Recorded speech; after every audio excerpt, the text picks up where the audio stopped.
As its customers know, SmartPM allows you the ability to model data within your schedule files to gain deeper understandings into your project. Modeling can be done from the Scenario Conditions tab here on the right. You have the options of reverting schedule changes or rejecting schedule changes. You can make changes to your schedule on a global scale with bulk change or in a more discrete manner with one-off changes. But what we're going to talk about in this video is the change condition rule, which gives you the ability to add TIA or Fragnet activities into your schedule files and allows SmartPM to calculate the impact of those activities for your overall project. In other words, SmartPM allows you to test the impact of potential delay events or change orders by incorporating them into the overall schedule and then allowing SmartPM's delay analysis engine to consider those activities as it processes your project. So here in this video, we're going to show you how to run a TIA analysis in a sample project. For this, we will go to the Gantt chart view to get a lay of the land of the project itself. It's always best to understand your project as it stands today in order to objectively analyze it for potential impacts. So in this case, we've gone to the Gantt chart view. I'm going to turn on the filter, and I'm going to filter for my complete critical path. I'm then going to review the critical path to understand where it has been leading up to this point. So I can see that telling from the red bars here, we've got some delay in structural steel review. I can see that it's going through my garage deck cure time. It looks like it moves down into the elevators, into some civil work, and then it's going to go into concrete and then through sequence 2 of steel. Now that I understand my historical critical path, I can begin the TIA creation process. The first thing I'm going to do is create an activity code in SmartPM that will allow me to categorize these impacts when I go create them with the rule. So I'm going to select area and phase. I'll click the green plus button and scroll down to the new line item added by SmartPM. And I'm simply just going to title this TIA and Time Impact Analysis. And click the blue check mark. I'll then close this window and head back over to my project dashboard. From the Scenario Conditions tab, I'm going to click on Create Rule. I'm going to scroll down and click on Change Condition. The first step in creating a change condition is selecting the schedule that you would like SmartPM to add our time impact activities to. In most cases, you're going to want to select the schedule that is right before the impacts began. So in this case, we're going to build a TIA analysis where the impact started on January 6, 2020. So I will select the most earliest schedule before that, December 2nd, 2019. And I'll click Next. Now before we start this process, we're going to want to make sure we write down each impact, when each impact actually started and finished on your project, and which activities in your current schedule those impacts potentially affected. Having this data written down and correct will allow us to analyze these events and gauge the impact that they had on your project accurately and objectively. So to start, we'll click on Add Activity. I'm going to go ahead and select Start Milestone to get going. From here, I'm going to enter in TIA01 for the activity ID. I'll call this Notification of Factory Shutdown, and then you're going to continue on through this process just like you would in any other scheduling platform. I'll give it an actual start date of January 6th. I'm going to add some activity codes to it so it can be categorized when I look within the Gantt chart view, including the activity code that we just created in the Gantt chart view earlier. The last step will be adding the activity that was the last predecessor before the impact began. I can search for that in the search bar, select it and click Save, and I see that my predecessor is now set. We're not going to add any successors right now, as we will be adding more time impact activities that will become the successor of this milestone. I'll click Save, and I can now see that my Notification of Factory Shutdown milestone has been saved.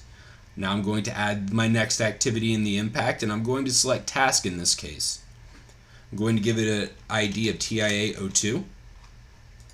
I'm going to give it the activity name of Factory Shutdown Duration for Phase 4. The factory shutdown was planned to be 30 days, a calendar of a 5-day work week, The shutdown actually occurred from January 6th all the way through February 14th. And I'm going to note that in the actual finish date and start date fields. I'm going to give it the same activity codes that was given to the first milestone.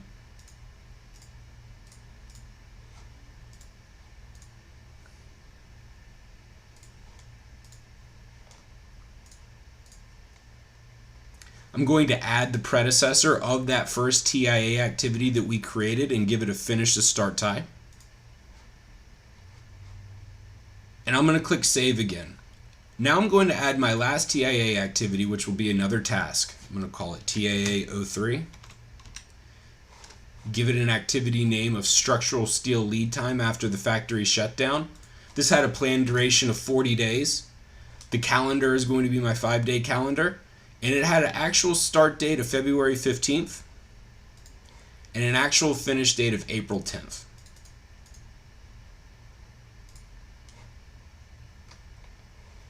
Once again, I'm going to add activity codes.